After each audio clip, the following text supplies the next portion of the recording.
Bonsoir. Bon, ben, il y a Raphaël Garcia et Pat Mohamed, Mehdi, Richard Le Chat, Maristan, Mugiwara et René Langlois. Michel Rousseau, Mehdi Benz, bonsoir. Matt Mohamed, bonjour. René Langlois, bonsoir. Delphine Doum Doum, bonjour. Khalid Mkaddem, Raphaël Desquil. Oh, il y a quelqu'un en arabe, je suis un petit peu loin. J'arrive pas à lire. Je suis désolé. Salut Alain. Ravi aussi. Mustafa Khayal. Bon, ben, ça commence à arriver. Que dites-vous sur l'affaire de Marseille? Qu'est-ce qui s'est passé à Marseille? Il s'est passé quelque chose? Je sais pas, je suis pas au courant. Enfin, je sais pas, il se passe des choses, peut-être, je sais pas. Salam Chakour. Zahia Zahou. Bonsoir.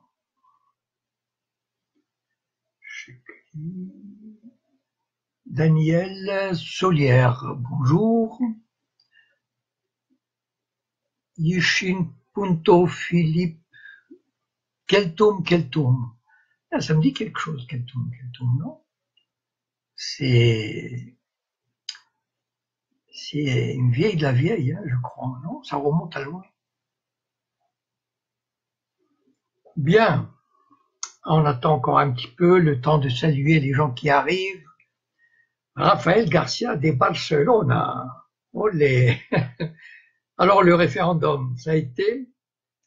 Si, Bakouche, ça me fait très plaisir de vous saluer. Zineb, Jamila, Salam, Raphaël Garcia. Que pensez-vous de ce qui se passe en Catalogne? Ah, c'est pas le sujet. Mais bon, peut-être je dirai un mot à la fin, parce que c'est quelqu'un m'a demandé aussi d'en parler, mais j'aime pas trop mélanger les... Surtout quand ce soir j'ai un sujet bien défini, enfin établi à l'avance. Donc j'aime pas trop... Bon, est-ce que vous m'entendez bien? Donc, eh ben, nous allons commencer. Donc, je fais un direct sur la victoire diplomatique de la Palestine il y a quelques jours, parce qu'elle a été intégrée à Interpol. Bon, je mets victoire diplomatique entre guillemets et avec beaucoup de sic. Bon, évidemment, ça peut, enfin, disons, ça fait toujours plaisir pour les gens qui défendent la Palestine, pour nous, pour moi, hein, je veux dire, malheureusement, c'est une victoire en trompe-l'œil. Voilà. C'est-à-dire, c'est un tout petit pas en avant, alors que à côté, on fait 90%, 90 pas en arrière. Donc, je m'explique. Bon, c'est vrai que c'est une victoire parce que la Palestine inscrit son nom dans une organisation internationale qui est Interpol, et que la Palestine, entre guillemets, toujours poursuit sa politique de, comment dire, d'imprimer sa marque, de s'installer dans le concert des nations, comme on disait autrefois, c'est-à-dire de devenir un acteur de la communauté internationale. Et donc, elle a réussi à être intégrée à Interpol. Bon. Ce qui a fait, paraît-il, ce qui a mis en colère, paraît-il, les Israéliens. Bon, pourquoi je fais toutes ces réserves? Parce que, bon, Interpol n'est pas, comment dire, c'est pas une organisation très importante. C'est-à-dire, quand on est là-dedans, tout dépend des informations que les États veulent y mettre. Tout dépend de la suite que les États veulent donner. Il est évident que si l'Amérique demande des renseignements, exige des renseignements du Maroc ou de Costa Rica, je crois que le contraire ne peut pas être vrai. C'est-à-dire, je vois mal le Costa Rica ou le Maroc exiger par l'intermédiaire d'Interpol de connaître certaines affaires. Bon. Merci, Mordom. Bon, qu'est-ce qui s'est passé à Marseille? C'est la deuxième fois qu'on me demande. Ah, 2 femmes tuées à la gare de Marseille. Ah, je suis désolé, je suis pas au courant. Je n'ai pas regardé les informations depuis, je sais pas, quelques heures. Je suis pas au courant. Je suis désolé. Merci Elodie. Oui, c'est un beau t-shirt. Donc, oui, qu'est-ce que voilà pourquoi voilà. Bon, disons que en fait, bon, Interpol, c'est vrai que ça peut faciliter les choses. En fait, ce sont des échanges de renseignements de criminels de droit commun. Voilà. Donc, quand il y a, mettons, un mafieux qui va quelque part, on peut lancer, on peut éventuellement demander à d'autres de s'en occuper, voilà, afin d'avoir des renseignements. Mais ça ne va pas, comment dire, ce n'est pas, c'est quelque chose qui dépend encore de la souveraineté des États. Et je vais vous donner un exemple. Vous savez que, enfin, je ne sais pas si vous connaissez les arnaques au CO2, les arnaques à la TVA. Vous allez sur Google et vous tapez arnaque à la TVA et arnaque, surtout arnaque à la TVA. Et vous allez voir qu'il y a beaucoup de juifs, enfin il y en a quelques-uns, qui se sont fait un fric fou. C'est-à-dire, ils ont fait des arnaques. Bon, je ne vais pas vous l'expliquer là parce que vous pouvez trouver ça sur Google et je serais incapable de vous montrer le montage. Mais ce sont des juifs français, souvent, qui ont fait leur coup, qui ont gagné des dizaines, sinon des centaines de millions d'euros et qui sont allés se réfugier en Israël. Bon. Je ne crois pas que les Israéliens aient eu la bonne idée, dire Interpol ou pas, Israël s'en fiche, elle garde, parce qu'elle ne livre pas des juifs, enfin bon, je veux dire, de toute façon, ils viennent avec du fric. Ça me rappelle que dans les années 70-80, il y avait un type qui s'appelait Flato Sharon. Bon, pour les anciens qui connaissent probablement cette histoire. Donc, il était impliqué dans une affaire de la société civile immobilière, une arnaque à l'immobilier. Et quand il a été découvert, il s'est enfui en Israël. Et là-bas, il n'était pas israélien, enfin bon, je veux dire, il était français. Et là-bas, eh ben, il a acheté, enfin, disons, il a fait des combines pour devenir député à la Knesset. Et donc, il était intouchable. Enfin, de toute façon, même sans ça, il était intouchable. Et je peux vous dire, par exemple, des gars de la LDJ, la Ligue de défense juive, quand ils font leurs agressions en France, ils s'installent quelque temps en Israël pour se faire oublier. Donc, Interpol ou pas, ces gens sont couverts. Bon. Et vous connaissez encore une arnaque qui est la spécialité des juifs français. Ils montent des complots, par exemple, ils étudient bien une société. Et puis, ils arrivent, je ne sais pas comment on peut retrouver ça sur Google. Ils appellent une secrétaire, ils lui disent, voilà, j'appelle de la part du directeur, c'est très secret, il faut que vous versiez 1 million de dollars ou d'euros sur tel compte en Indonésie, sinon, patati patata. Et il y a des gens qui ont pris peur, il y a eu d'ailleurs des procès récemment. Et ces gens-là sont réfugiés en Israël. Bon, donc, Interpol, voilà, bon, c'est pas grand-chose. Deuxièmement, pour vous dire à quel point c'est pas grand-chose, la victoire diplomatique, enfin entre guillemets toujours, de la Palestine, d'être membre d'Interpol, c'est que les Américains ont tout de suite, ils ont dit, ah bon, nous, il n'est pas question de collaborer ou de coopérer avec les Palestiniens. Donc, voilà, c'est clair. Et l'Amérique avait dit que d'autres États suivraient. Probablement l'Allemagne, probablement la France, probablement la Grande-Bretagne. Bon. Donc, il resterait quelques États. Et donc, c'est une victoire de prestige. Voilà.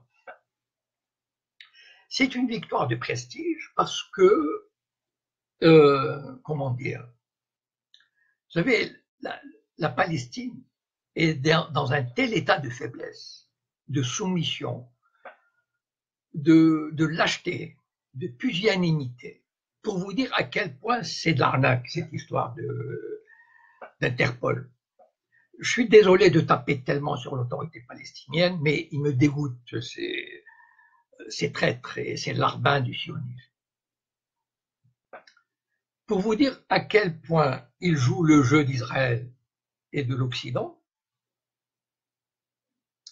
quelques jours avant Interpol, juste quelques jours avant, la Palestine, l'Organisation mondiale de la santé devait juger de la demande de la Palestine d'adhérer à l'Organisation mondiale de la santé. Il y avait une demande qui était sur le bureau de l'OMS.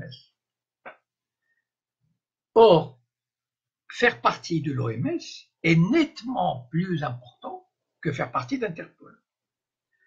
Parce que Interpol, ça dépend de la volonté des États de livrer ou non des informations qui ne riment à rien. Je veux dire, un criminel ceci, un trafiquant par là, ça mène pas à grand chose. Par contre, l'OMS, elle aurait pu, l'autorité palestinienne ou la Palestine, si elle était devenue membre de l'OMS, elle aurait pu poursuivre Israël, l'occupant sioniste, pour sa politique de santé dans les territoires occupés. Et ça, il y aurait de quoi. Privation d'eau, harcèlement, de déplacement, les hôpitaux qui ne marchent pas bien, enfin, toute une série de mesures qui portent atteinte à la santé des Palestiniens. Or, qu'est-ce qui s'est passé il y a quelques jours? Trump a fait la gueule à Mahmoud Abbas. Il lui a dit, ou tu retires ta demande, ou il n'y aura pas de négociation. Comme si, vous savez, ça fait 24 ans qu'il négocie. Est-ce que vous imaginez l'arnaque que ça représente? J'en ai déjà parlé. C'est terrible. L'Égypte et Israël ont signé un accord en 6 mois. Et c'était très difficile comme accord. Parce qu'il a fallu, Israël a dû libérer tout le Sinaï. Bon, d'accord? Vous savez ce que ça représente? Enfin, je veux dire, il y avait des gens, il y avait une ville de 10 000 habitants dans le Sinaï, qui s'appelait Yamit. Bon. Et pourtant, ils sont arrivés en 6 mois. Bon. Là, ça fait 24 ans que ça dure. Maintenant, le suspense, c'est quand est-ce qu'on va négocier? C'est-à-dire, il faut préparer la négociation. Donc, 1 an ou 2 de suspense. Si vous voulez vous amuser, c'est très drôle. Si vous voulez vous amuser, reportez-vous à 2013-2014, faites des recherches, et vous allez voir, on a exactement monté le même cinéma, la même pièce de théâtre. C'est-à-dire, en 2013, oulala, il faut qu'on négocie, et patati, et comment, et dans quelles conditions, donc ça a pris 1 an. Juste préparer le terrain, dire qu'on va négocier, et puis 9 mois de rencontres, et puis après, au bout de 9 mois, on a dit, zut, on n'est pas d'accord. C'est formidable. Bon, donc on n'est pas d'accord, je ne sais pas. Et là, maintenant, on se dit, alors non, il faut reprendre la négociation. Donc, ça fait 1 an qu'on dit, il faut reprendre la négociation. Et là, pour l'autorité palestinienne, c'est très important, parce que elle joue sa crédibilité, sa notoriété, sa survie. Mahmoud Abbas négocie. Voilà, il est dans son rôle de président. Alors que c'est un président fantoche, enfin, il est président de rien du tout. Les Israéliens, Ils ont une telle prise sur la Cisjordanie qu'ils peuvent liquider ça en quelques heures. Donc, il n'est président de rien du tout. Et tout ce ministre, il se pavane, le ministre de ceci, le ministre de cela, les ambassadeurs, le conseiller diplomatique de Mahmoud Abbas est parti à Washington, enfin, mais c'est pas possible. Bon, donc, on discute. Et il y a un suspense extraordinaire sur la reprise des négociations. Donc, je vous ai dit, il y a eu, de 1993 à aujourd'hui, il y a dû y avoir 6 ou 7 rounds de négociations, mais ça ne fait rien. Ça fait rien. En 2018, il y aura un autre round. Donc, on va se mettre à table, on va se rencontrer, la commission de ceci, de cela, et au bout de 9-10 mois, on se dira, ah là là là là là là, c'est dommage, on n'a pas trouvé d'accord, oh là là, mais c'est malheureux, bon ben c'est reparti. Sauf que c'est pas perdu pour tout le monde, d'accord? C'est-à-dire que pendant ce temps, et pendant ce temps-là, la colonisation continue tranquillement. C'est-à-dire qu'en 93, il y avait 150 000 colons, comptant Jérusalem-Est. Aujourd'hui, il y a près de entre 650 000 et 700 000. À qui ça profite? Bon. Donc, il n'y a pas de souci. On va attendre. Alors, quelle était la menace de Trump à Mahmoud Abbas? Il lui a dit, attention, si vous allez devant l'OMS, il n'y aura pas de négociation. Voilà. Et ils n'ont même pas, comment dire, cette nomenclature palestinienne, ces esclaves palestiniens. Je ne parle pas du palestinien de la rue qui souffre terriblement de la situation. Je parle de cette nomenclature, de cette 5 à 10 000 personnes qui ont des salaires mirobolants. Mirobolants. Ils ont des salaires entre 10 et 30 000 dollars par mois. D'accord? Et ils ont des avantages, ils ont des permis. Vous savez, l'occupant sioniste, il a inventé des permis spéciaux qui s'appellent VIP 1, VIP 2, VIP 3, et qui distribuent aux Palestiniens. Et en fonction de votre permis VIP 2 ou VIP 10, etc., vous avez les privilèges. Par exemple, Mahmoud Abbas, il a son avion privé. Enfin, il dépend du bon vouloir. Enfin, je veux dire, c'est pas, c'est du cinéma, enfin, je veux dire. Et donc, ces milliers de gens dont les enfants peuvent partir étudier à l'étranger et revenir sans problème, eux, ils ont des permis VIP. À condition de jouer le jeu. Voilà. Donc, ils jouent le jeu. Et pendant ce temps-là, la colonisation s'étend. L'occupation étrangle l'économie palestinienne, mais eux, ils s'en fichent. Eux, ils font semblant. Voilà. Et donc, Trump a dit à Mahmoud Abbas, écoute, si tu vas à l'OMS, il n'y aura pas de négociation. Et donc l'autre, comme un caniche, fidèle, obéissant, silencieux, qui respecte son maître, il a dit d'accord, je retire ma candidature de l'OMS. Et donc, ils ont retiré la candidature de l'OMS, qui aurait dû être acceptée. Donc, c'est pour vous montrer à quel point cette histoire d'Interpol, c'est là où elle est complètement bidon. D'ailleurs, vous savez que un jour, enfin, je ne sais pas ce qui a pris les Palestiniens, ils avaient envoyé un dossier au CPI, la Cour pénale internationale. Et ça, c'est un monsieur qui s'appelle Christophe Oberlin qui m'a raconté, c'est quelqu'un de sourcier, parce que c'est un chirurgien qui va régulièrement à Gaza. Il forme les médecins palestiniens, etc. Il est en contact avec les hautes sphères de la Palestine.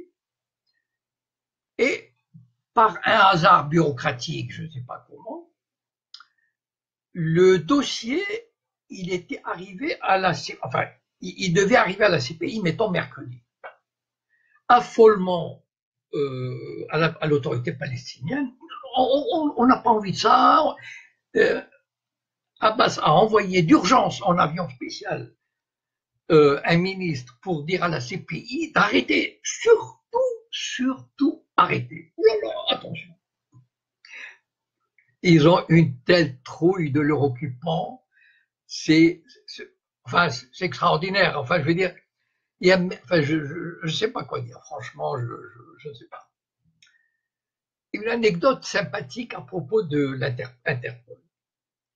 Bon, vous savez, vous connaissez le fonctionnement de, comment dire, de la CPI, la Cour pénale internationale. En général, ils s'occupent surtout des négros. Excusez-moi, j'utilise le terme, mais vous savez très bien dans quel sens j'utilise, n'est-ce pas? C'est-à-dire, Sarkozy qui a détruit la Libye, évidemment, il n'est pas question. Bush qui a détruit l'Irak, il n'en est pas question. Tony Blair, etc. Non, mais on va chercher quelques négros parce que ça fait, comment dire, ça fait vivre, ça fait croire que la Cour pénale internationale a une utilité. Et donc, Interpol, pour lui donner une crédibilité, Interpol avait, dans les années 2007, 2008, etc., avait un secrétaire général qui était d'origine sud-africaine. Un black, évidemment. Vous allez comprendre pourquoi. Ce black, secrétaire général d'Interpol quand même, on l'avait accusé d'être corrompu. Je sais pas, ils lui ont trouvé une affaire de corruption et il a été démissionné, jugé, etc. C'est juste pour vous dire à quel point, bon, en général, Interpol, c'est plutôt, les chefs, c'est un peu ce genre-là, voilà. Donc, c'est pas vraiment très sérieux. Maintenant, pourquoi on a permis à la Palestine, entre guillemets, j'en suis navré d'utiliser les guillemets parce que de toutes les façons, j'avais dit un jour, que la Palestine n'existera jamais, c'est-à-dire en tant qu'État, à côté d'Israël. Tout ça, c'est vraiment, comment dire, c'est une arnaque extraordinaire.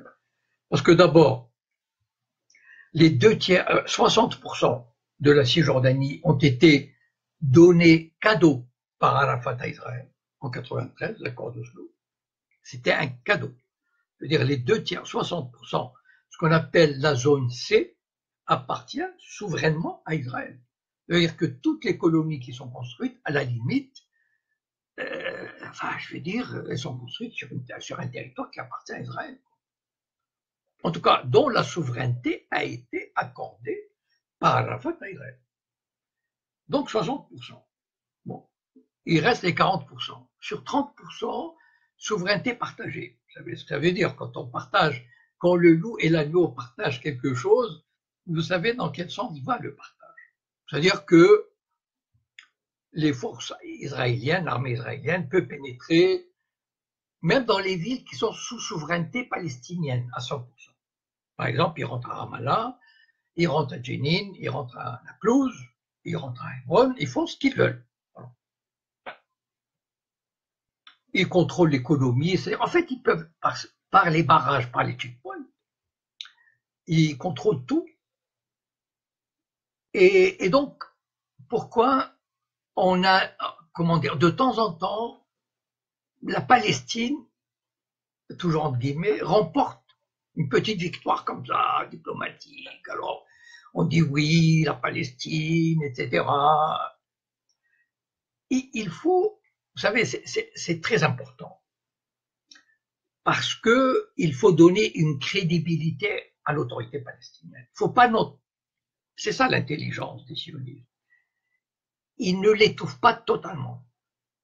Ils peuvent l'étouffer, je vous ai dit, en quelques heures. En 3 heures, ils peuvent la décapiter, l'étouffer. C'est entre leurs mains. C'est comme un tigre qui a une petite souris, il peut l'étrangler comme il veut. Mais ils ne le font pas. Pourquoi? Parce que il faut que la Palestine ait une crédibilité sur le plan international. C'est-à-dire, il faut pas oublier une chose, qu'en 93, les accords d'Oslo ont permis à Israël de rétablir ou d'établir des relations diplomatiques avec des dizaines de pays, parce que Israël a donné l'illusion, l'impression qu'il allait y avoir un État palestinien, que la paix allait être signée. Et parmi ces États, c'est la Chine et l'Inde. Il ne faut pas oublier ça quand même. Donc, il faut donner cette illusion que la Palestine existe. D'ailleurs, la preuve, elle est rentrée à Interpol, c'est extraordinaire, enfin voyons. Elle a un strapontin d'observateur à l'ONU. Son président se balade dans un avion privé, il est reçu par Merkel, il est reçu par Macron, il est reçu par Trump, enfin, je veux dire, il faut maintenir cette illusion que la Palestine existe sur la carte du monde. Je vous rappelle que la Palestine a plus de 110 représentations diplomatiques. 110. Vous imaginez ce que ça coûte comme argent? Qu'une représentation diplomatique, c'est des vrais diplomates. Moi, j'en ai connu quelques-uns. Notamment au Maroc, j'avais rencontré une chargée de mission. Enfin, je veux dire, ce sont des diplomates qu'il faut payer 3 000, 4 000 euros par mois, plus les déménagements gratuits, plus l'appartement, etc. Les agents de sécurité, enfin, c'est tout un... Qui paye ça? C'est l'Europe. En gros, c'est l'Europe qui paye la plus grande partie. Pourquoi Merci Elias. Pourquoi l'Europe paye des centaines de millions d'euros par an pour faire vivre une fiction d'État? Parce que c'est une fiction d'État. Voilà. Un État qui existe sur le papier, avec des titres, et tous les titres. Écoutez les informations sur la Palestine, c'est formidable. Et il y a le ministre de ceci, il y a le directeur de cabinet de cela, enfin, etc. Enfin, c'est pompeux. Bon. Pourquoi l'Europe paye ces centaines, presque 1 milliard de dollars par an? Pour justement maintenir cette illusion et donner le temps à Israël de finir d'occuper pratiquement 90% de la Cisjordanie. Les Israéliens, ils ont ceci d'intelligent, c'est que, entre autres, enfin, ils ont des tas de choses intelligentes. Ils ne veulent pas prendre la Cisjordanie d'un coup. Ça veut dire qu'ils ne veulent pas annexer. Ils peuvent, hein. Ils ont annexé le Golan, personne n'a rien dit. Voilà, ils l'ont annexé en 81. Voilà, c'est contraire au droit international. Eh ben, voilà, il n'y a rien qui a... Voilà, maintenant c'est à eux. Enfin, en tout cas, jusqu'à preuve du contraire, c'est à eux. Mais ils n'annexent pas la Cisjordanie. Pourquoi? Parce que annexer la Cisjordanie, ça veut dire mettre fin à la fiction d'État palestinien. Or, cette fiction d'État palestinien, c'est ce qui permet à Israël de ne pas paraître un État occupant. C'est-à-dire, Israël négocie avec les Palestiniens. Bon, il fait semblant de négocier comme sur un pied d'égalité, alors que c'est totalement bidon. Mais il faut donner cette illusion. Et cette illusion permet à beaucoup d'États, dans l'Europe par exemple, et fait semblant. L'Europe fait semblant qu'il va y avoir un État palestinien. Parce que l'Europe, elle a du mal à mettre les Israéliens au pied du mur, à leur dire, écoutez, ça suffit. Hein. Il y a un article dans le traité entre l'Europe et Israël, économique, si vous ne respectez pas le droit international, le traité n'existe plus. Alors, mais Israël ne respecte pas le droit international. Mais grâce à l'existence de l'autorité palestinienne, à ces négociations bidons, à ces titres ronflants de l'autorité palestinienne, à ce président Mahmoud Abbas qui négocie, qui va ici, qui rencontre celui-là, etc. L'Europe permet, parce que l'Europe est l'allié d'Israël. L'Europe n'en a rien à fiche de la Palestine. L'Europe, elle dit toujours, surtout, oui, il va y avoir 2 États, nous sommes pour la solution à 2 États, surtout pas de mesures unilatérales. Ça, c'est la plus grande crainte de l'Occident. Pas de mesures unilatérales, mais continuer à négocier. De toute façon, aucune paix n'est possible sans la solution à 2 États. Tout le monde le dit, vous suivez Macron, vous suivez X, Y, etc. Mais on maintient cette illusion. Il faut maintenir cette illusion. Ça, c'est ça. Et l'Europe est prête à payer des centaines de millions chaque année pour maintenir cette illusion parce qu'elle ne peut pas faire autrement. C'est-à-dire, l'Europe est incapable de dire attention Israël, ça suffit maintenant, il faut ou créer un État palestinien ou on coupe les relations économiques, etc. Elle est incapable. Voilà. Pour des tas de raisons. Il y a l'histoire, la Shoah, l'antisémitisme, et puis Israël est un allié. Voilà, c'est Israël. Si le monde arabe est arrivé à ce point-là de division, de soumission, enfin, quand on a connu le monde arabe et ses aspirations dans les années 50 et 60, aujourd'hui, le monde arabe ne vaut rien. Enfin, je veux dire, stratégiquement, diplomatiquement, économiquement, ils sont au fond du trou. Il y a des grands États ont été détruits ou divisés, comme l'Irak, la Libye, etc. Et les autres, ils ont la peur aux fesses.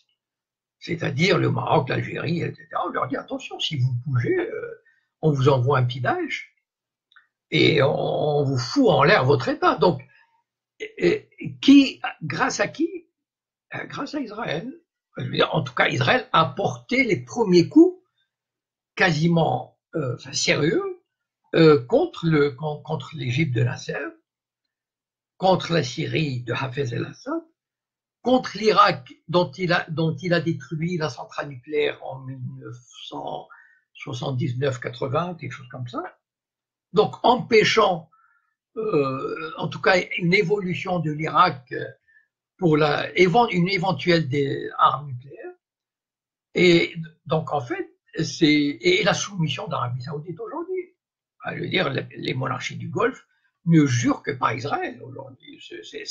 C'est leur nouveau maître. L'histoire a de ces retournements très, très bizarres, très curieux. Le pays qui a les lieux saints, enfin tout le bazar, il est devenu le grand allié d'Israël. Il y a même des déclarations, des rencontres, etc. Ils n'osent pas encore le dire de façon ouverte, mais on y va. Et donc finalement, comment dire, Israël joue un rôle important sur les renseignements, les nouveaux armements, la surveillance, etc.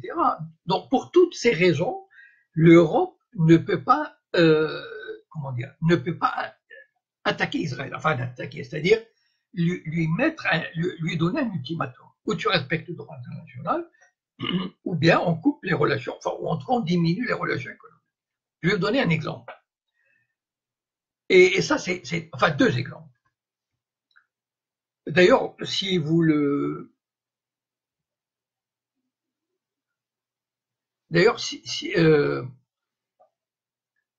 vous suivez l'actualité en Cisjordanie, vous remarquerez que souvent, l'Europe construit en Cisjordanie des écoles, des puits, des trucs agricoles, etc.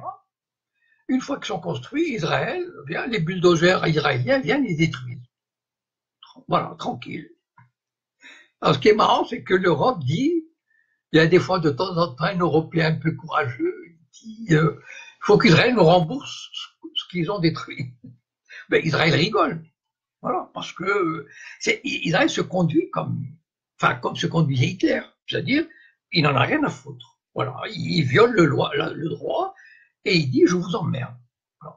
Et pour toutes sortes de raisons, l'Europe ne peut rien dire.